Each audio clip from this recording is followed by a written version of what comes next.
La Biblia dice, en un pasaje muy conocido por ustedes, en 1 Corintios 15, 58, por lo tanto, mis queridos hermanos, manténganse firmes e inconmovibles, progresando siempre en la obra del Señor, conscientes de que su trabajo en el Señor no es en vano. Amén. La Dios habla hoy, dice, por tanto, mis queridos hermanos, sigan firmes y constantes, trabajando siempre más y más en la obra del Señor, porque ustedes saben que no es en vano el trabajo que hacen unidos con el Señor. Entonces, ¿cuál es la parte más importante de ese versículo? Amén, amén, que lo que hacemos en el Señor no es en vano. Gracias por haber aceptado la invitación de estar aquí esta noche. En realidad, a diferencia de los estudios bíblicos de los miércoles, que es lo que normalmente tiene lugar este día y a esta hora, hemos querido invitarlos a ustedes. Todos los que están aquí están envueltos en algún tipo de ministerio de la iglesia. Desde ya les agradezco en el Señor el haber tomado de su tiempo, el haber aceptado la invitación, porque ya tuvimos una reunión con los ancianos, el pastor Kevin y yo, con el SLT. Ahora estamos pasando la visión a ustedes para, si todo sale bien esta noche, y si hay consenso, ¿verdad?, que esperamos que así sea, en un mismo espíritu, dice la Biblia, en un mismo sentir, también pasemos entonces al resto de la congregación. Por eso estoy aquí arriba, porque vamos a grabar la presentación de esta noche para tenerla disponible a toda la gente que quiera revisarla después, más adelante, incluyéndolos a ustedes. Al final vamos a tener preguntas, vamos a guardar las preguntas para el final, así que si usted gusta, tome notas, su teléfono ahí, notes, vaya guardando las preguntas, porque vamos a contestar preguntas, pero lo vamos a hacer al final. ¿Está bien con ustedes así? Ok. Todo lo que queremos presentar a ustedes esta noche es una visión, es una estrategia ministerial de lo que va a ser el resto del año en la iglesia Jacksonville Chapel, Crossroads en español, y moviéndonos hacia el 2017. Lo más importante de todo esto es lo siguiente. Todos nosotros, los miembros de esta iglesia, los miembros del cuerpo de Cristo, y si digo algo que usted cree que no está en línea con la palabra de Dios, levante la mano. Estamos aquí no para acomodarnos, no para sentirnos bien solamente, no para solamente encontrar espacio para satisfacer nuestras necesidades, que si bien es parte de la iglesia, el que podamos satisfacer nuestras necesidades, que podamos estar en un ambiente acogedor, cómodo, que nos sintamos bien los unos con los otros. Pero estamos aquí más que todo para extender, echar hacia adelante el reino de Dios aquí en la tierra. Amén. Y mientras extendemos el reino de Dios, y mientras alcanzamos personas para Cristo, y mientras discipulamos a aquellos que se convierten, mientras fortalecemos la familia, mientras aconsejamos y apoyamos a aquellos que tienen necesidad, pues Dios nos bendice y nuestras vidas se edifican y nos gozamos los unos con los otros, desarrollamos amistades y nos acomodamos en un ambiente familiar que debe ser imperante en la familia cristiana, pero siempre tomando en cuenta y siempre viendo que la palabra mágica aquí, la palabra clave, yo creo que puede ser la misma que usé el domingo antepasado en la iglesia americana, que nosotros tenemos que salirnos de nuestra zona de confort, nuestra zona, confort se dice en español, ¿verdad? De comodidad, thank you. Salirnos de nuestra zona de comodidad, porque lo más fácil del mundo es uno acomodarse. Usted llega a una casa, yo he usado este ejemplo muchas veces. Usted llega a una casa, se muda en una casa nueva, pinta, decora y todo, y se pasan fácilmente 10 o 20 años. Digo, las mujeres siempre están cambiando cosas, ustedes se han dado cuenta, las mujeres siempre están inventando, cambiando cosas, cambiando muebles, cambiando cuadros. Gracias a Dios por las mujeres en las casas. Pero es fácil acostumbrarse, es fácil, todo está bien, el mismo color, la misma pared, el mismo cuadro, la misma televisión, la misma grama afuera, los mismos arbustos. Es fácil caer en la tentación de, si todo está bien, ¿para qué cambiarlo? ¿No? Si todo está, if it's not broken, don't fix it, como dicen los americanos. Si no está roto, no lo arregles. Sin embargo, Dios no nos llamó a nosotros a vivir el status quo. Dios no nos llamó a estar en el mismo lugar todo el tiempo. Dios no nos llamó a llegar a un sitio y decir, hemos llegado, estamos cómodos, aquí no podemos quedar. Eso fue lo mismo que le pasó a los discípulos de Jesús cuando ellos subieron al monte. ¿Se acuerdan la historia cuando Jesús y sus discípulos fueron al monte? Creo que era Juan y Pedro que estaban con él. Que desapareció allá. Jesús se transfigura primero y aparecen Moisés y Elías. ¿Se acuerdan de esa historia? Y uno de los discípulos dicen, quedémonos aquí, estamos cómodos aquí. Mira, aquí está Moisés, aquí está Elías, aquí está Jesús. Vamos a hacer 3 casitas, ¿se acuerdan? Tres chozas, una para ti, una para Moisés. O sea, la idea de los discípulos era, ¿para qué bajar otra vez al valle? ¿Para qué bregar con gente otra vez? ¿Para qué tener que estar trabajando, bregando con líderes? O sea, aquí estamos bien, vamos a quedarnos aquí arriba.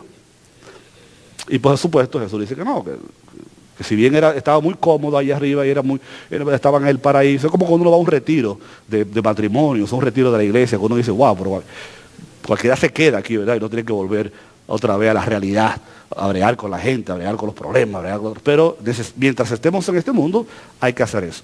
Lo que estoy tratando de decir es que nuestra iglesia está bien. Nadie me vaya a malinterpretar y a pensar que yo estoy diciendo que nuestra iglesia no está bien. Nuestra iglesia está hermosa, preciosa, ¿verdad que sí? Amén.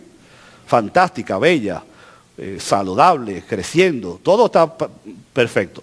Sin embargo, nosotros no podemos nunca pensar que hemos llegado a un sitio y que ya con eso es suficiente y que por lo tanto no hay necesidad de seguir hacia adelante. Hay que salir de nuestra zona de comodidad, de nuestra zona de confort, siempre y cuando lo que estemos haciendo sea otra vez no para poner en práctica un programa que alguien se inventó, o porque el pastor dijo que había que hacer algo diferente, o porque dice el libro que hay que inventar cosas nuevas. No, porque al final del día queremos alcanzar el mayor número de personas posible para Cristo, queremos discipular el mayor número de personas de los que están en la iglesia, queremos bautizar el mayor número de personas.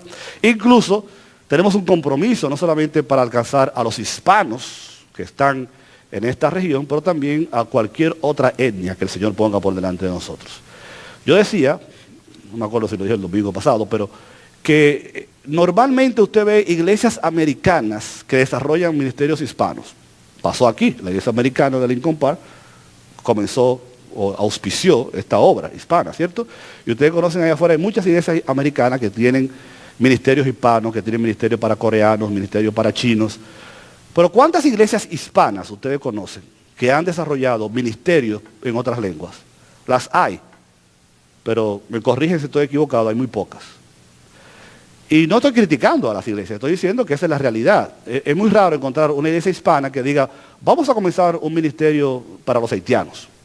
O una iglesia hispana que diga, vamos a comenzar un ministerio para los filipinos o para los chinos, porque para los, qué sé yo, para el grupo étnico que se encuentre abundando en esa región. Y a veces yo pienso que es falta de visión, porque si bien Dios nos llamó a alcanzar a nuestra gente, a todo lo de habla hispana, también nosotros tenemos un compromiso de alcanzar a todo el que podamos, no importa el idioma que hable.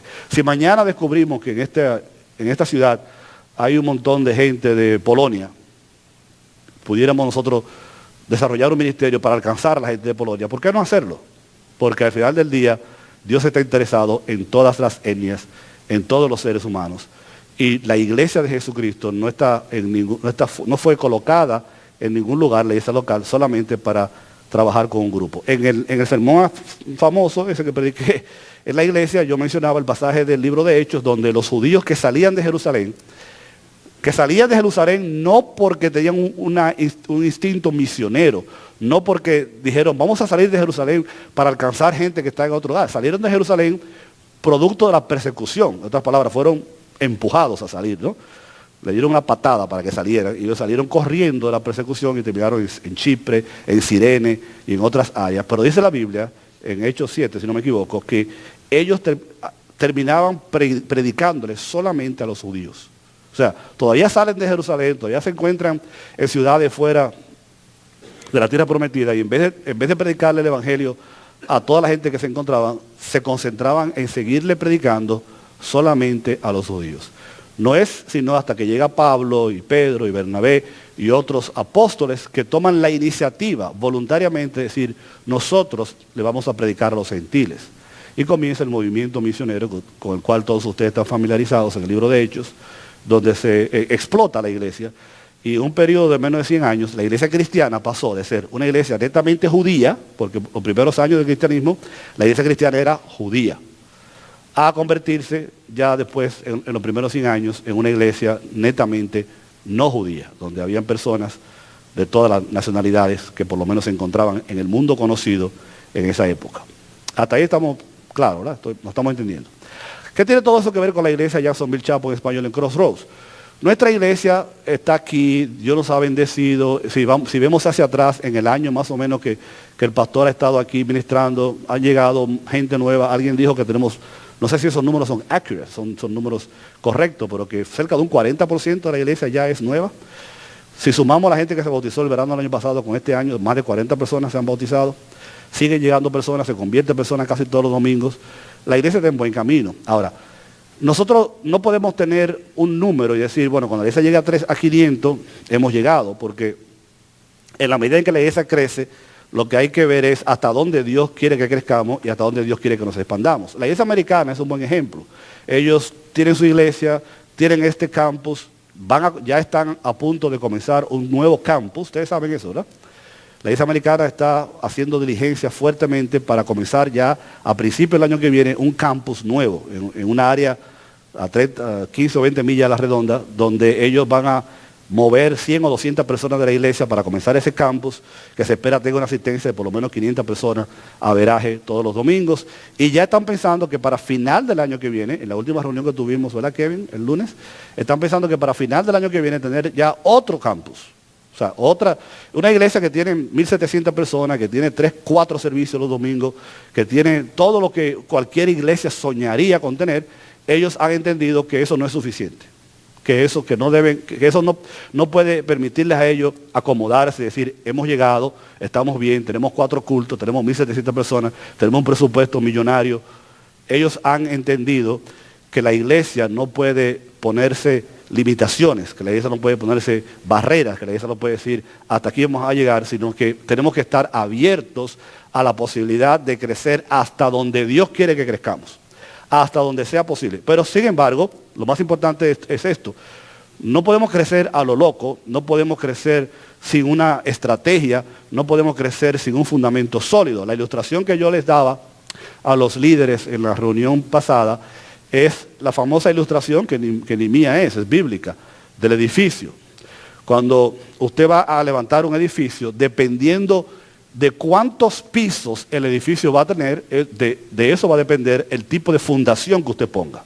No hay que ser ingeniero ni arquitecto para saber que mientras más alto el edificio, más fuerte tiene que ser la fundación. ¿Cierto?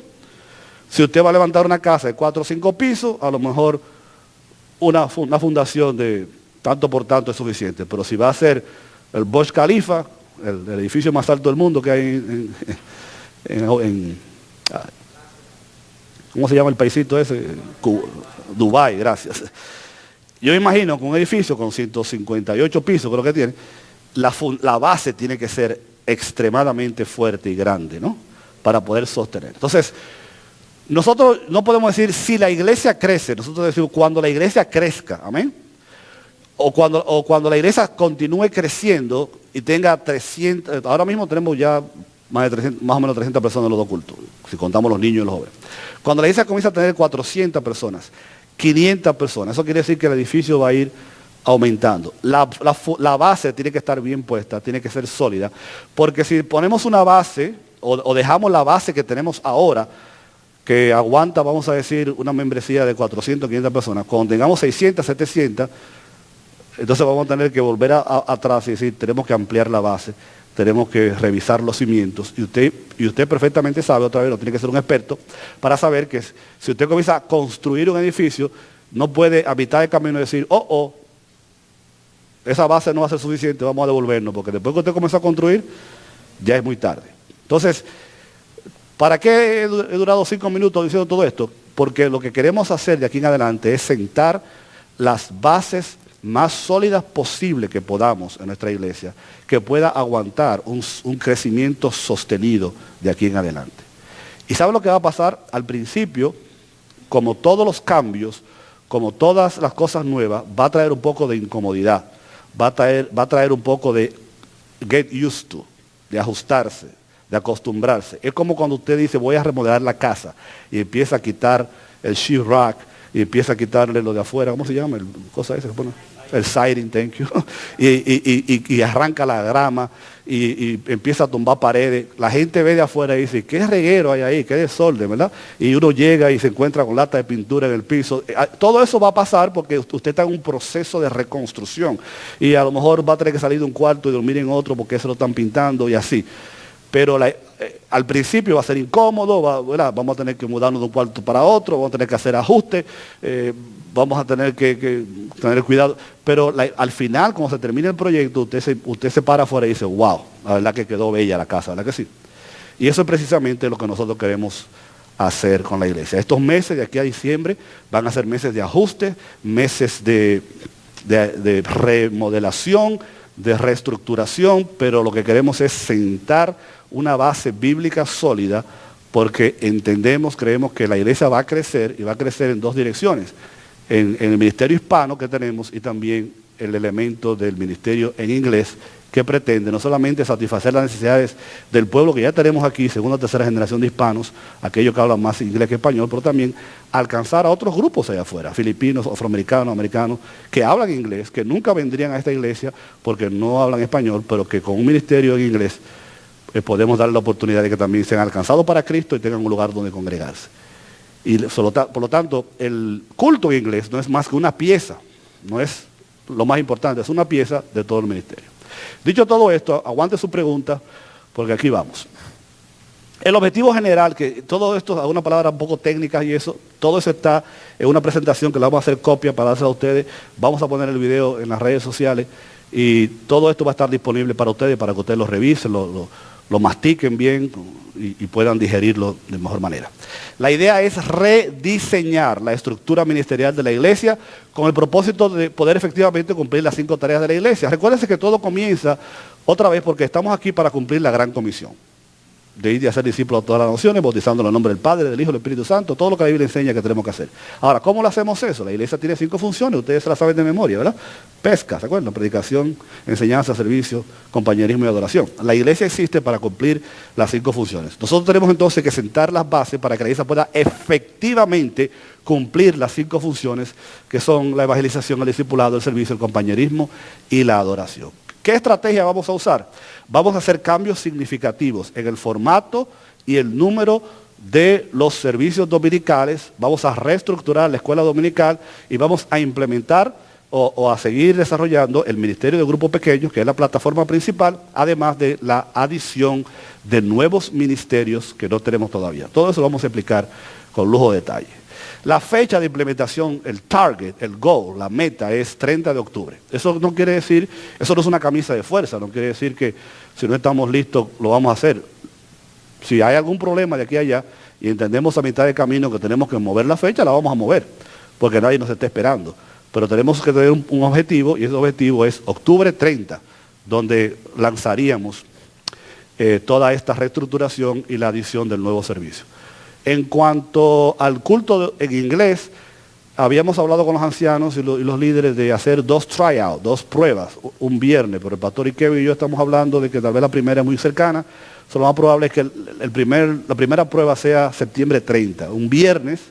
Vamos a hacer, los jóvenes, en vez de reunirse allá afuera, como hacen siempre, vamos a hacer un culto en inglés aquí, que va a ser una prueba de cómo va a lucir el culto de inglés los domingos. Así que por ahora esa es la meta, septiembre 30, una prueba, un tryout de cómo va a ser el culto de inglés. ¿Cuáles son las metas a corto plazo? Ya lo dijimos, establecer los fundamentos sobre lo que se va a edificar la estrategia principal, a fin de que contemos con cimientos sólidos sobre los cuales se puedan construir todos los demás objetivos que hablamos al principio. La meta a largo plazo es que si ponemos en práctica un sistema ejecutable y medible, donde cada 3 o 6 meses podamos mirar atrás y medir si hemos avanzado, si no hemos avanzado, qué ha funcionado y qué no ha funcionado, y la implementación de este programa da resultados positivos, eso va a traer resultados automáticos, como son el aumento de la asistencia a los cultos del domingo, el aumento de los diezmos y las ofrendas, la extensión y la expansión de los ministerios, que siempre se dice de que nosotros no podemos ponernos como meta aumentar la membresía de la iglesia, aumentar los diezmos, aumentar los ministerios, porque esos son resultados que se dan cuando la iglesia hace el trabajo que tiene que hacer. ¿Nos entendemos?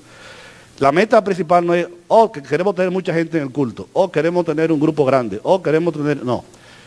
La meta es alcanzar a los perdidos, discipular a la gente, proveer servicios, servir a la comunidad, cumplir con el llamamiento, el mandamiento de Jesús de hacer discípulos. Y cuando hagamos eso bien hecho, eso va a producir los resultados que hemos mencionado. ¿Estamos claros? Crecimiento numérico, crecimiento espiritual, crecimiento en los diezmos y las ofrendas, la expansión de los ministerios va a ser un resultado si hacemos las cosas correctamente.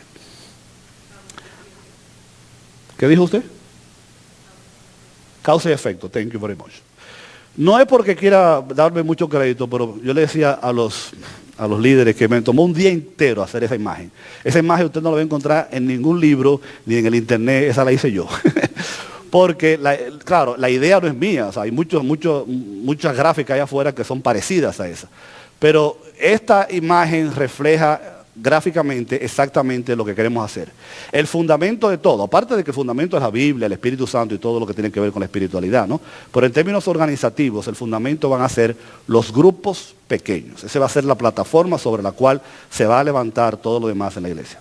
Las columnas que van a sostener el edificio son los diferentes ministerios, los que tenemos ya, como los ministerios de damas, ministerios de jóvenes, etcétera, y otros que vamos a ir agregando. Al final, la cúpula, el techo de la casa van a ser los 3 servicios dominicales, uno en español, uno en inglés y uno en español. Pero esa es la imagen y claro, podemos ahí agregar cuantas columnas sean necesarias, cuantos ministerios entendamos que sean necesarios. Otra vez, nada de esto, hermanos, y lo digo con toda humildad, yo tengo 35 años de experiencia en esto.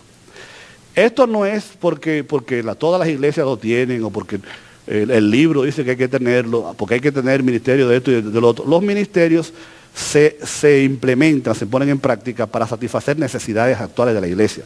En otras palabras, ahora mismo, por ejemplo, ahí no hay una columna que diga ministerio de sordomudos, ¿verdad? ¿Por qué? Porque aquí no hay sordomudos. Pero si llegáramos a tener una familia de sordomudos o 2, o alguien mañana dice, mira, hay un grupo de sordomudos, entonces nosotros pudiéramos perfectamente agregar una columna y que diga ministerio para sordomudos. ¿Sí? Porque ahí, usted sabe que hay iglesias que tienen ministerio para sordomudos y hay iglesias de sordomudos. Pero eso es nosotros no vamos a poner una columna de algo que no existe o que no tenemos. Si la columna está, es porque el ministerio, hay una necesidad en esa área o porque es un área que queremos desarrollar, porque es un sector de la población que entendemos necesita ser ministrada. ¿Nos entendemos? Todo está puesto allí con un propósito, con una razón. Esa es la imagen que ustedes van a estar viendo todo este tiempo de cómo va a lucir gráficamente la estrategia reorganizativa de la iglesia de aquí en adelante. Vamos a comenzar con la base, que son los grupos pequeños. Ustedes me van a escuchar martillando en esto para toda la vida, hasta que Cristo venga o hasta que ustedes me voten. Los grupos pequeños, porque se ha estudiado, se ha puesto en práctica y se ha comprobado que es una estrategia bíblica, que es una estrategia funcional, que es una estrategia que se puede implementar en cualquier geografía del mundo, en cualquier escenario cultural, en cualquier idioma, donde quiera funcionar, porque lo que es bíblico funciona en todas partes. Los grupos pequeños es la única manera de poder sentar una base sólida para que se pueda llevar a cabo un crecimiento sostenido en las iglesias, porque en la medida que la iglesia crece numéricamente, se hace más difícil ministrar individualmente a las personas. Y en la organización jerárquica que usan la mayoría de las iglesias, donde está el pastor, los ancianos, los líderes, ¿verdad? Como la Iglesia Católica, el Papa, los obispos, los arzobispos. Esa jerarquía de liderazgo no es bíblica. ¿Por qué? Porque se pone el peso del ministerio en un grupito de personas. Entonces los hermanos se ofenden porque el pastor no lo visitó, porque 500 personas, el pastor tiene que visitar, tiene que orar, tiene que aconsejar y todo eso. No es posible, ni con el pastor, ni con los ancianos, ni con los líderes.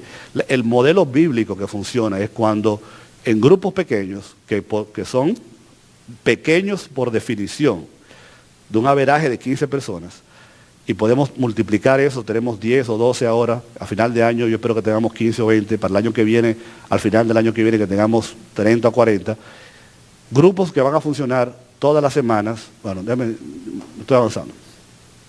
Aquí va la explicación. ¿Cuál es la visión general con los grupos pequeños? Una iglesia que se caracterice por la oración. Pero otra vez, no es lo mismo venir los miércoles, un grupito de 15, 20 personas, lo que sea, y orar los miércoles, y que los domingos el pastor haga una oración, que tener 15, 20, 30 grupos de 10, 15, 20 personas. Estamos hablando de 50, 80, 100 personas todas las semanas, reunidas en diferentes lugares, orando. No es lo mismo, ¿verdad? Caracterizada por la oración. Una iglesia reunida una vez a la semana para el culto, una vez que se reúne una vez por semana en grupos pequeños de no más de 15 personas, donde intentaremos vivir todos los aspectos de la vida de la iglesia de una manera más informal, más personal, más participativa, donde cada miembro es cuidado personalmente y juntos trabajamos para alcanzar a aquellos que no conocen a Jesús. Cuando no es lo mismo que el pastor predique el culto el domingo y se conviertan 1 y 2 personas, que el pastor haga una oración el domingo, o que los miércoles vengamos un grupito y oremos, a que toda la semana hayan 80, 90, 100 personas orando, leyendo la Biblia, invitando personas a esa actividad, haciendo trabajo evangelístico, cuidándose los unos a los otros, sabiendo cuáles son las necesidades que tiene cada uno e interactuando los unos con los otros para poder satisfacer las necesidades. Esa es la idea central de los grupos pequeños. Una iglesia que intenta duplicar sus miembros, porque la idea es, cuando el grupo comienza a crecer, multiplicarlo. No usamos la palabra dividir, porque la palabra dividir no es buena. La división nunca es buena. Donde se multiplica, donde se caracteriza por el servicio. Una iglesia que tenga su mirada puesta hacia afuera y no hacia adentro, porque otra cosa que hacen los grupos pequeños es que saca la actividad de la iglesia del templo y la lleva a donde está la gente. Jesús dijo, id, ¿verdad? O mientras vayan, es la traducción más correcta. Nunca en el Nuevo Testamento había énfasis en que la gente viniera al culto, que la gente viniera a la iglesia. Vengan al culto, vengan a la iglesia, y esa ha sido la estrategia que lamentablemente, tradicionalmente, la iglesia por siglos ha estado usando, pidiéndole a la gente que venga a la iglesia. Y eso no funciona, o funciona a medias. Lo que sí funcionó en el primer siglo, que en 100 años, la mitad del mundo conocido ya se había convertido a Cristo, era la iglesia afuera. Dicho sea de paso, la palabra iglesia significa los llamados afuera. Una iglesia con un enfoque hacia afuera y no hacia adentro. Una iglesia con una definición anual de sus metas en todas sus áreas. Y una iglesia marcada por una clara actitud de entrega a Dios y a las personas. Porque servimos a Dios primero, pero lo demostramos en nuestro servicio. Eso es lo que tiene que ver con los grupos pequeños. Yo no voy a pasar mucho tiempo hablando de cada ministerio, porque quiero darles lo más pronto posible toda la visión completa. Donde lo más importante va a ser esto, en el día de hoy. El nuevo formato de los 3 servicios dominicales. La Biblia dice, en Primera de Crónicas 12:32, en la NBI, dice, está listando la gente que había en cada tribu de Israel. En la tribu de Isaacar habían 200 jefes y todos sus parientes bajo sus órdenes. Eran hombres expertos en el conocimiento de los tiempos, hombres que sabían lo que Israel tenía que hacer. Qué bueno fuera que se dijera de la iglesia de Jacksonville en Crossroads, que aquí los miembros somos personas que sabemos lo que la iglesia tiene que hacer. Que Dios nos dé la sabiduría para saber lo que la iglesia tiene que hacer. Entonces, una traducción que no es mía, alguien la adaptó, dijo, eran entendidos en los tiempos de las redes sociales, de Facebook, de Instagram, de Twitter y de Snapchat. O sea, están diciendo, la gente en el contexto del día de hoy, la iglesia tiene que estar familiarizada con las cosas modernas. Los jóvenes, pongan atención a esto, los jóvenes de los hijos inmigrantes que se comunican mejor en el idioma inglés, pertenecen a otra cultura, digna de ser respetada y de ser alcanzada. O sea, nosotros ponemos mucho valor a la cultura hispana, ¿cierto? A alcanzar a los hispanos, a servir y ministrar a los hispanos, y eso es bueno. Pero no podemos discriminar o dejar a un lado a aquellos que pertenecen a otra cultura, y no vamos a entrar aquí en semántica y definición de si eso no es una cultura o una subcultura, pero los jóvenes nacidos en este país, o los que se criaron en este país desde pequeños, y aquellos que no son de origen hispano, pertenecen a otra cultura, que debe ser respetada y debe ser también considerada al mismo nivel y con el mismo valor que usted y yo tenemos por la cultura hispana. Lo que estoy diciendo es que tenemos que, así como amamos a los hispanos y queremos alcanzarlo para Cristo, deberíamos también tener ese mismo celo con personas que no son de nuestra cultura. Usted sabe que hay muchas clasificaciones de cómo se llaman las personas dependiendo de la época que nacieron. La gente que nació del 81 al 95 son llamados generación Y o Y. Y los nacidos del 95 para acá como generación Z. Correcto. Pregunta, ¿por qué es importante saber esto? Porque es necesario estudiar sus necesidades para poder alcanzarlos. Y ahí hay una ilustración que dice, a ver, ¿a cuánto le gusta la pesca aquí? Vamos a ir a pescar pronto, antes que se acabe el verano, se lo prometo. Una ley del pescador es que el pescador no trata de alcanzar a los peces con lo que al pescador le gusta, sino con lo que al pez le llama la atención. Si a mí me gusta el T-bone steak, yo no puedo ir a pescar y le voy a tirar T-bone steak a los pescados porque eso es lo que a mí me gusta. ¿Estamos entendiendo? Yo tengo que averiguar qué es lo que come la trucha, o la sardina, o los red snap. O sea, qué es lo que lo atrae al pez. Y dependiendo de lo que al pez le atrae, esa es la carnada que usted tiene que utilizar. Si usted utiliza la carnada que a usted le gusta, lo más probable es que usted no pesque nada. ¿Está claro? Por lo tanto, nosotros no podemos pretender predicarle el evangelio, alcanzar personas de otra cultura o de otras subculturas o de otros niveles de la sociedad con las cosas que a mí me gustan. Por eso, mis queridos hermanos, y no es una crítica, porque yo vengo de 35 años en una denominación, la Convención Bautista del Sur, donde por años las iglesias se mantuvieron en un formato, en una cultura, en un tipo de música. Y si usted no cantaba himnos, si no usaba el himnario rojo y no usaba la Reina Valera, usted no era evangélico. y los misioneros que fueron a los países nuestros, yo estoy seguro que muchos de ustedes pueden identificarse con eso, los misioneros que fueron a los países nuestros tomaron la cultura, el culto, la ceremonia, la misa de la iglesia americana y nos las impusieron allá. Y usted ve las iglesias en la República Dominicana, en Colombia, en Venezuela, en este caso Bautista del Sur, cantando los mismos himnos, y la misma corbata, y la misma forma que se celebran los cultos en Estados Unidos. Y no es que eso sea malo, no estamos diciendo que eso es malo, pero el evangelio tiene que ser transculturalizado, culturalization, ¿verdad? En inglés. O sea, el mensaje es el mismo, el evangelio no cambia, pero las culturas cambian. La iglesia en África, la iglesia en China, la iglesia en Corea, la iglesia en el Amazonas, no puede funcionar, vestirse, cantar de la misma manera que las iglesias en Inglaterra, porque son culturas diferentes. El evangelio no cambia, el mensaje no cambia, porque eso es incambiable, pero los aspectos exteriores pueden cambiar y tienen que estar en línea con la cultura donde. Eso mismo pasa en la cultura nuestra. Si los americanos, si los hijos nuestros lo que hablan es inglés, y funcionan en inglés, y cantan en inglés, y chatean en inglés, y hay gente de afuera que no habla español, nosotros no podemos obligarlos a ellos a que vengan a la iglesia, a que se traguen la música nuestra, a que se traguen los chistes malos del pastor en español. Y porque eso es lo que nosotros hacemos. Porque esta iglesia es hispana y el que no quiera ser hispano que se vaya por otra iglesia. Bueno, eso es una manera, pero si que realmente queremos, otra vez, no pensar en nosotros solamente, sino en lo demás también. ¿Qué podemos hacer sin sacrificar lo que tenemos, sin cambiar lo que tenemos para alcanzar a aquellos que nunca van a ser alcanzados con nuestros métodos y nuestra forma de hacer las cosas? Hay una estadística que dice que el 75% de los hispanos de más de 5 años hablan español, pero ese número va a cambiar. O sea, en la medida en que pasan los años, a diferencia de lo que mucha gente cree afuera, el español va a seguir creciendo, pero los hispanohablantes según las estadísticas y según la tendencia, van a ir hablando más inglés que español. Dicen los expertos. Y ahí en el material que tenemos están los datos de dónde sacamos eso. El porcentaje de hispanos que habla inglés está creciendo en los Estados Unidos.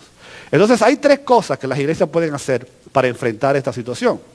Una manera sencilla es decir, bueno, vamos a alcanzar a los hispanos de habla inglés nada más y ahí nos quedamos, ¿verdad?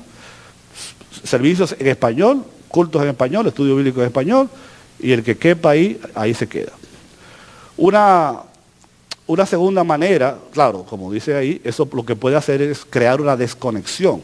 No solamente en la iglesia con la sociedad, porque voy y repito, la iglesia está supuesta a alcanzar y funcionar en el contexto donde se encuentra, la iglesia local. Si esta iglesia estuviera en un barrio chino, pues la iglesia tuviera necesariamente que hacer algún esfuerzo por alcanzar a los chinos del barrio. ¿Nos entendemos? Y ese ejemplo aplica en todos.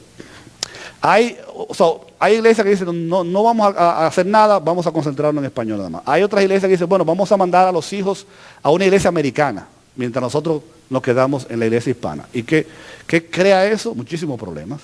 Crea una desintegración de la familia, hace que los jóvenes se pierdan los talentos que pudiéramos usar en nuestras iglesias, muchísimas cosas. Otro modelo que lo implementan mucho en Texas, cuando yo estuve en Texas yo vi muchas iglesias funcionando así, son iglesias bilingües. Iglesias que funcionan 100% bilingüe. El pastor se para, Johanny, ¿te acuerdas? Y él predica, buenos días hermanos, good morning, vamos a abrir la Biblia, let's open our Bibles. La palabra de Dios dice, the Bible says, que Jesucristo es el Señor, that Jesus is the Lord. Y todo es bilingüe. Y la música es bilingüe, y los anuncios son bilingües. Y hay áreas y lugares donde eso funciona. Pero estudios recientes revelaron que en el noreste eso no funciona. No sé si ustedes conocen alguna iglesia bilingüe en el área. ¿Por qué razón? No sabemos. Pero en el noreste las iglesias bilingües no funcionan. Entonces, cada iglesia tiene que decidir qué va a hacer. O sea, a qué modelo se va a adaptar. Pero otra vez, lo más importante es, no es lo que yo quiero, no es lo que a mí me conviene, no es como a lo que yo estoy acostumbrado a hacer. La pregunta que uno tiene que hacer es, ¿qué quiere Dios hacer? ¿Cuál es el propósito por el cual Dios puso esta iglesia? ¿A dónde queremos llegar? ¿Cuántas personas queremos alcanzar? No hay una respuesta para estos dilemas. Cada comunidad presenta desafíos diferentes. Estos desafíos han existido a través de la historia. El liderazgo de la iglesia debe considerar que esto no es un asunto de preferencia individual o nacionalista, sino más bien un asunto del reino de Dios. Otro dato que se maneja hace mucho es que todas las iglesias hispanas, por lo general, tienen una nacionalidad que predomina. Y esta iglesia no es la excepción. ¿Cuál es la nacionalidad que predomina aquí? Aleluya. Y qué bueno. Y qué bueno, ¿verdad? ¿Por qué? Porque así como en el Alto Manhattan usted tira una piedra y le da a un dominicano, así como en Newark usted tira una piedra y le da a un brasileiro, así como aquí en Englewood usted tira una piedra y le da a un colombiano, hay muchos colombianos. Aquí tira un plátano. Es normal que la gente, ¿verdad?, se integre en comunidades, en iglesias donde hay afinidad cultural. Eso es normal. Pero otra vez, incluso en el Nuevo Testamento, como yo dije, las iglesias al principio eran judías. La primera iglesia no judía que se conoce fue la que fundó Esteban, de samaritanos, que eran descendientes de judíos. Y no fue sino después que del movimiento misionero que comenzaron a aparecer las iglesias de otra nacionalidad. Pero esto no es un asunto de que yo quiera hacer la cosa como la hacen en mi país o como la hacen los hispanos, sino esto es un asunto del reino de Dios. Hay una palabra cliché, una palabra que se usa mucho, que dice que no debemos tener una mentalidad de principado, sino una mentalidad de reino. Not a principality mentality, but kingdom mentality. Una mentalidad de reino, donde nosotros queremos ver qué es lo que más le conviene a la iglesia, al reino de Dios, a la causa de Dios, porque fue Cristo que murió por la iglesia, es Dios quien está interesado en la salvación de las almas, fue el Señor que colocó esta iglesia en este lugar.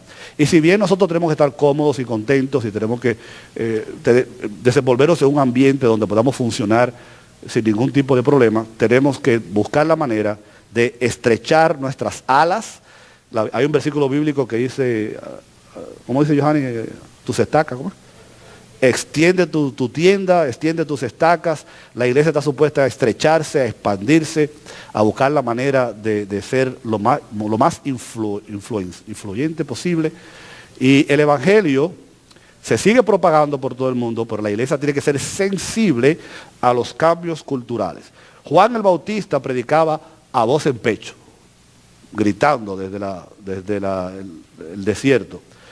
Hoy en día no hay que gritar, está Facebook, está Twitter, está el internet, están los correos, está el teléfono. La metodología tiene que ajustarse a los tiempos. El mensaje no cambia. El evangelio sigue siendo el mismo. Pero la metodología cambia, la cultura cambia, el mundo ha cambiado y nosotros tenemos que hacer los ajustes necesarios. Ok. Aquí es donde van a estar la mayor parte de preguntas que probablemente ustedes van a hacer y vamos a volver al final a estas dos imágenes que les voy a presentar porque es la parte más complicada del asunto. Pero esto es ya prácticamente lo que estamos proponiendo. Lo que estamos proponiendo los domingos es tener 1, 2 y 3 servicios. Para que sea práctico y funcional, estamos proponiendo que el primer culto sea de 9 de la mañana a 10 y 15. Ese es el cambio más radical que estamos haciendo. Estamos bajando, o bajaríamos, 1 hora al primer culto. Ponga atención porque aquí se vuelve tricky la cosa, se vuelve complicada. Mientras el primer culto está funcionando, igualito que ahora, los jóvenes y los niños están en la escuela dominical. O sea, aquí estamos los adultos cantando Gloria a Dios, aleluya. Y los niños y los jóvenes están en la escuela dominical. Les anticipo que lo que le vamos a pedir a la gente, y no es nada del otro mundo, es que todo el mundo participe de por lo menos un servicio y por lo menos un tiempo de escuela dominical. Otra vez, ¿porque las otras iglesias lo hacen? No, porque creemos que es beneficioso para la vida, además de que es necesario para que pueda funcionar este programa. Hay personas que van a decir, oh, entonces hay que quedarse en 2 tiempos, 2 horas y media más o menos en la iglesia. Bueno, si usted se encuentra mucho 2 horas y media en la iglesia, yo como que usted debería pensarlo bien, porque hay iglesias allá afuera que duran el día entero el domingo, los adventistas duran el sábado entero en la iglesia y nadie se queja. Hay gente que no está acostumbrada a eso, se va a tener que acostumbrar. Yo creo, y corríjame si estoy mal, y yo creo que el liderazgo lo ha entendido así, de que no es mucho pedir que la gente venga a una escuela dominical y se quede para el culto, o venga para el culto y se quede por una escuela dominical. Entonces, mientras el primer culto está funcionando, la escuela dominical está funcionando para jóvenes y niños. Se acaba todo a las 9 y 15. 20 minutos de receso. No hace falta más de ahí para comer pan colombiano y café. 20 minutos de receso. A las 10 y 35 comienza el culto en inglés. Entonces, ¿qué pasa? La gente los adultos que estaban en el primer culto se quedan para la escuela dominical. Y los niños y los jóvenes que estaban en la escuela dominical en el primer culto, ahora vienen al culto en inglés. Niños de 6 años para arriba, porque los niños de 5 años para abajo, para que no tengan 3 escuelas dominicales, van a tener un culto infantil, probablemente en el gimnasio. Los niños van a tener escuela dominical, culto infantil y escuela dominical. Pero no tienen que venir a los 3, solamente tienen que venir a una escuela dominical y a un culto. Mientras el culto en inglés está en su buena, los adultos que vinieron al primer culto se quedaron en la escuela dominical y los adultos que vienen para el tercer servicio pueden venir para la escuela dominical. Se acaba el segundo culto en inglés, receso de 20 minutos y comienza el último servicio a las 12 y se va a acabar a las 1 y 15. Mientras los adultos están en su culto, el que vino al primer culto y al segundo se va para su casa. El que vino en el segundo culto se queda para la escuela dominical y viceversa. No se preocupe que vamos a volver aquí. Pero déjeme enseñárselo ahora de otra manera. Aquí está más claro. Mentira, no está más claro nada, pero ahí va. Mientras la escuela dominical funciona en el primer culto, cuando se acaba, esta gente pasa, los niños, al culto infantil. Y los jóvenes y los niños de 6 años para arriba al culto en inglés.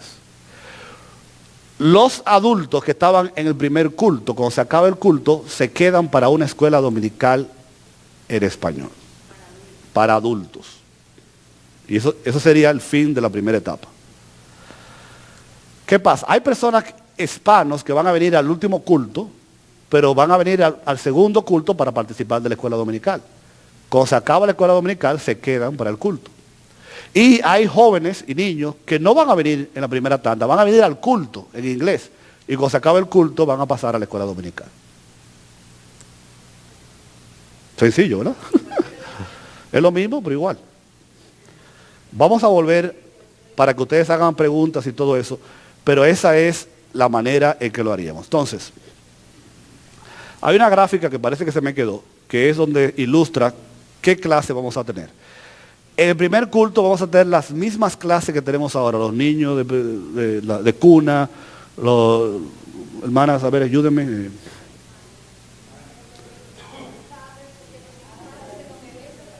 Exacto, son 4 clases más o menos.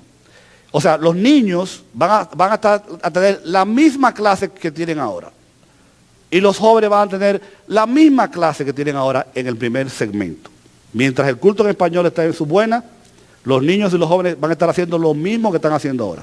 Se acaba eso. Ahora, los niños y los jóvenes pasan al culto, los niños chiquitos pasan al culto infantil y los adultos se van a la escuela dominical. ¿Qué clase vamos a tener en la escuela dominical?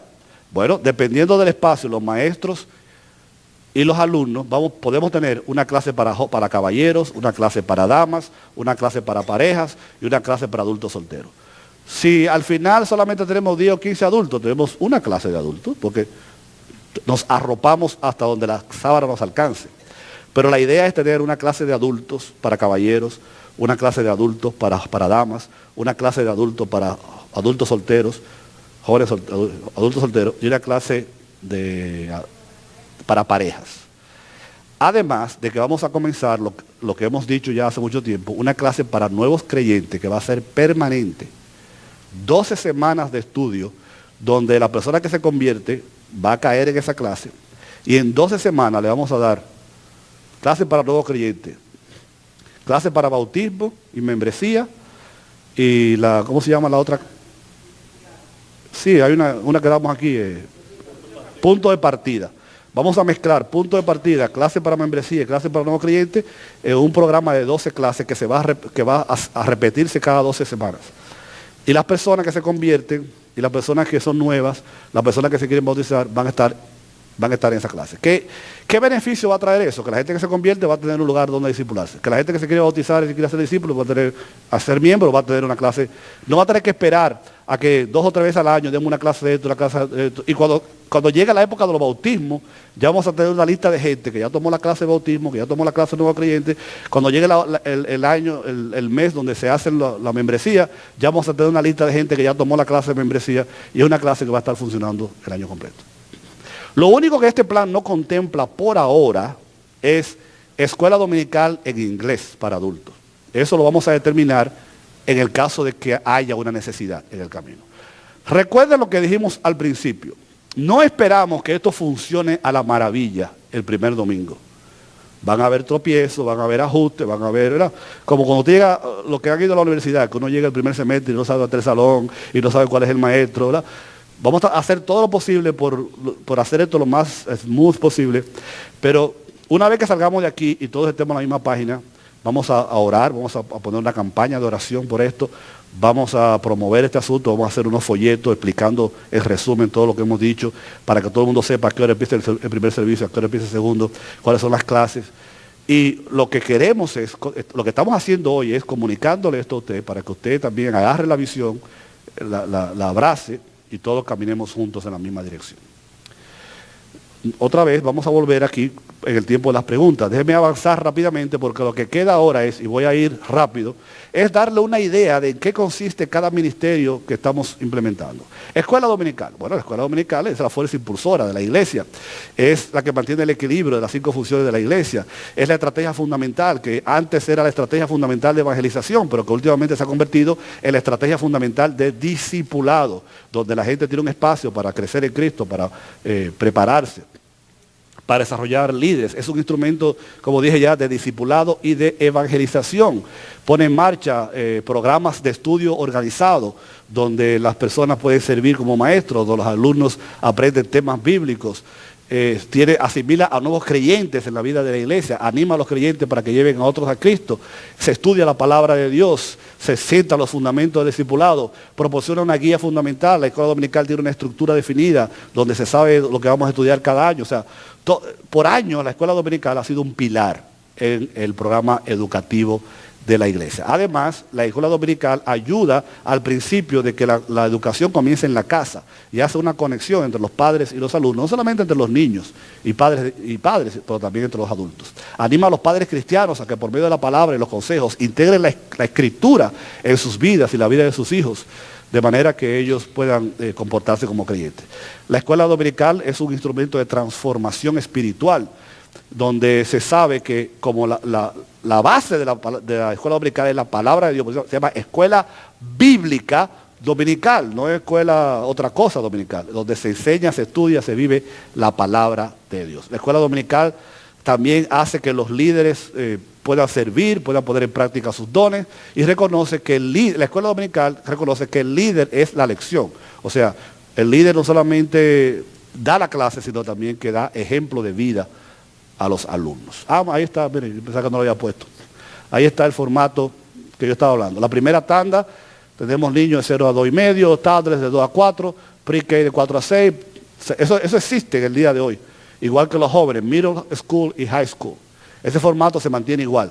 En la segunda tanda vamos a tener una escuela dominical de adultos, hombres, mujeres, parejas, solteros, clase para nuevos creyentes, aparte del culto infantil, y la tercera tanda se repite lo mismo que la primera. Ya yo le expliqué eso. Es lo mismo que tenemos ahora con la adición de lo que está en inglés. Otro ministerio es el ministerio de damas, que ya arrancó. Un ministerio que existe para alentar, servir, equipar a las mujeres de nuestra iglesia, al mismo tiempo que envuelve a las hermanas en la evangelización, el servicio a la comunidad y la obra misionera. El aspecto misionero es muy importante en el ministerio de las damas. Se trata de crear un ambiente en las reuniones donde las mujeres se conocen, se unen, se aman, se respetan, se sirven las unas a las otras y crecen juntas en el Señor, además de que alcanzan a la comunidad. La visión involucra equipar a las mujeres para que puedan compartir a Cristo con otras, que sean líderes, que puedan ayudar a las mujeres de la comunidad y por supuesto que puedan alcanzar a otras mujeres para Cristo. El propósito también implica que las mujeres de la iglesia sirvan en la comunidad con amor y humildad, y que las mujeres se comprometan con Cristo y como Señor y Salvador para ministrar con la palabra de Dios a cualquier mujer que Dios le ponga en su camino. Son algunas de las pinceladas de lo que representa el ministerio de las mujeres. Objetivos principales: ayudar a las mujeres de la iglesia a crecer espiritualmente y crecer en número, facilitar el proceso de conexión de la iglesia con las otras mujeres, abrir puertas para relaciones significativas entre ellas, alentar a las mujeres a descubrir, desarrollar y utilizar sus dones espirituales y ministrar a mujeres en áreas específicas como la familia, la salud, la espiritualidad, etc. Yo sé de paso, el viernes hay una actividad muy importante que las mujeres están llevando a cabo, reconociendo a aquellas mujeres de la edad dorada, ¿verdad? 65 años en adelante, todas las mujeres están invitadas. Ok. El ministerio de consejería, que ya está funcionando, que la hermana Johanna está dirigiendo, y que tenemos ya un grupo de personas que están preparándose, están estudiando. You the man. Thank you, brother.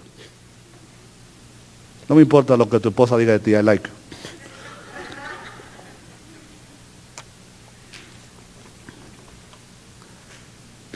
Él sabe que estoy bromeando. Ese ministerio de consejería, que es un ministerio permanente, busca ayudar a la gente en sus necesidades, en lo que tiene que ver con problemas emocionales, espirituales, tanto para creyentes como para no creyentes. Y la idea es que ayudar a las personas a que puedan ver sus problemas y circunstancias desde una perspectiva divina, ayudar a las personas a descubrir las verdaderas causas y raíces de sus problemas, ayudar a las personas a vencer las emociones destructivas, el miedo, la depresión, la lascivia, etc. Entonces hay un grupo de personas que se están preparando, que están trabajando y la idea es expandir ese ministerio para poder cumplir con una de las funciones de la iglesia. El ministerio de caballeros, que todavía no ha comenzado, que lo queremos comenzar este año, tiene como propósito trabajar para animar, dirigir y atender a los varones que son hermanos, maridos, padres y líderes de la iglesia. El ministerio de caballeros puede definirse como un grupo de hombres cristianos que tienen una comunión íntima con Dios, que se esfuerzan por ser buenos esposos y padres, que están comprometidos con su iglesia y con su visión, que ayudan a otros hombres a vivir esa misma experiencia, cultivando una amistad sincera entre ellos. Además de que va a tener tipo de jangueo también, de pesca y todo lo demás. Objetivos: crecimiento del ministerio de laicos varones, aprovechando métodos misioneros, los grupos pequeños, evangelismo personal, culto evangelístico, formar y perfeccionar a los hermanos a fin de presentarlos perfectos en Cristo, según dice Colosenses, y también desarrollar el compañerismo entre varones, porque hay estadísticas allá afuera que uno de los principales problemas, desafíos que tiene la iglesia moderna es ministrar a las necesidades de los hombres, porque allá afuera hay un montón de cosas que están afectando la vida de los hombres en la iglesia. La próxima columna es el Ministerio de Adultos Solteros, que ya también tuvo su primera reunión, que todavía estamos trabajando. Dice las estadísticas que entre el 48 y 52% de la población de este país son jóvenes y adultos solteros. Más de 82 millones de adultos no casados viven en Estados Unidos. ¿Por qué son adultos solteros? Porque no se casaron nunca, porque se divorciaron o porque escogieron hacerlo. O porque se sienten felices. ¿Sí? La función de este ministerio es mantener a los solteros unidos, sirviendo a Dios en santidad. La intención es ministrar, ayudar, guiar a personas mayores de edad que quedaron viudas, que están divorciadas, que nunca se casaron. Estos grupos idealmente son personas de 30 a 60 años de edad. El Espíritu de Dios es el arma más poderosa para poder restaurar el alma y el corazón de aquellos que han sido quebrantados por pérdidas personales, divorcios, etcétera, etcétera. Si ustedes leen o hablan con adultos solteros, se van a dar cuenta que ellos mismos siempre se han quejado, las estadísticas así lo dicen, de que en las iglesias casi siempre hay programas para todo el mundo, menos para ellos. Y que lamentablemente no siempre encuentran un sentido de pertenencia en las congregaciones porque no hay un ministerio que los ayude. Ministerio de pareja, fíjense, eso que está ahí, yo lo copié literalmente de la página web de la iglesia, que tiene años eso ahí. Así que vaya a la página web de la iglesia, ahí está la misión y los objetivos del ministerio de matrimonios, que todo el mundo sabe que es un ministerio básico en la vida de la iglesia. Fortalecer a los matrimonios actuales, preparar a la gente que se va a casar, ofrecer talleres, retiros, programas que tiendan a fortalecer la vida de la iglesia, porque una iglesia va a ser tan fuerte como tan fuertes sean sus familias, ¿correcto?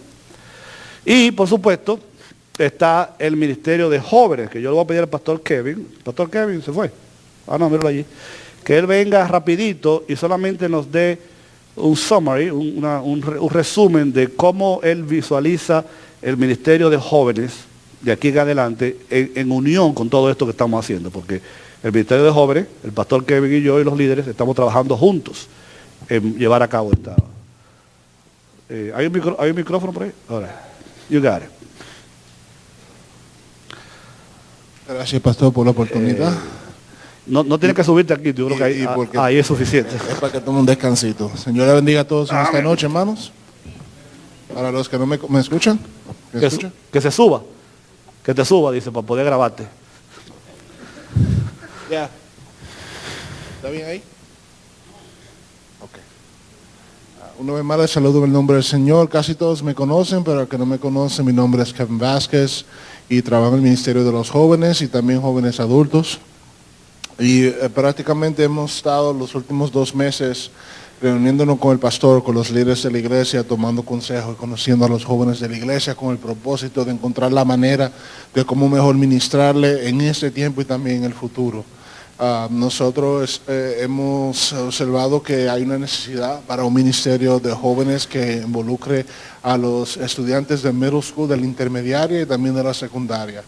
Además de eso, estamos buscando la manera de cómo ministrarle a las necesidades de uno de los grupos que más necesidades el ministrado tienen dentro de Crossroads, que es el Ministerio de Jóvenes Adultos, que son jóvenes que tienen entre 18 y algunos 26 o 27 años. Después de ahí creemos que ya son adultos full, ¿no?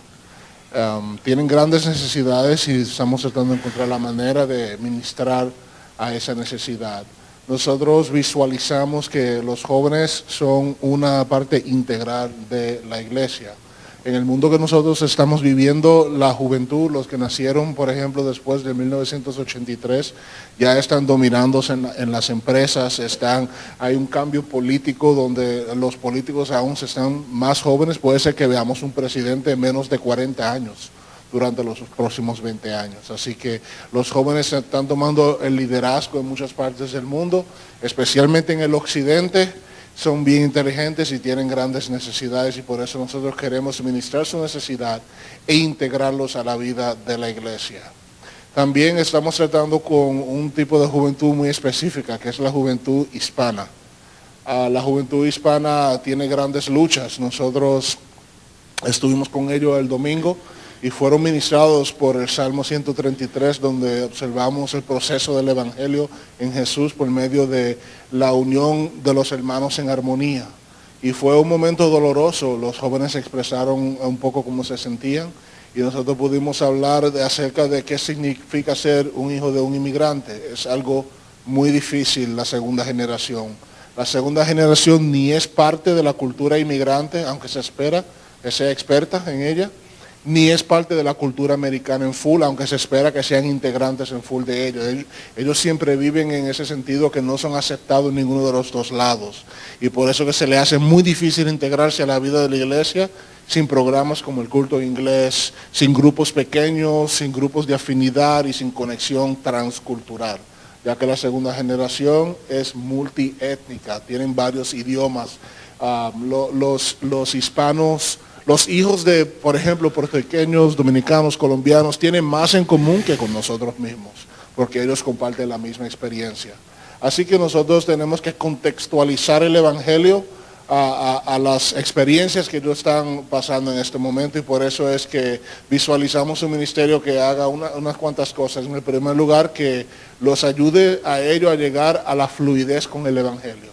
La fluidez del Evangelio significa que ellos sepan exactamente lo que es el Evangelio, que es la muerte, la resurrección y la glorificación del Señor Jesús a favor nuestro y cómo ellos lo pueden llevar en el segundo lugar a la comunidad, ya que prácticamente el único ministerio de la iglesia que todas estas cosas van alrededor es hacer discípulos. En el primer lugar, la fluidez del Evangelio. En el segundo lugar, cómo ellos pueden ser discipulados, aprender que ellos son parte del cuerpo de discípulos de la iglesia y cómo discipular a otros. Y en el tercer lugar, cómo ellos pueden llevar esa misión de discipular con el Evangelio a la comunidad, ya que ellos tienen un gran sentir por sus universidades, por sus secundarias, por sus campamentos, por sus grupos sociales a su alrededor. Cómo ellos pueden ser las manos y los pies del Señor Jesús y de la iglesia en un mundo que se está perdiendo sin Dios y sin esperanza.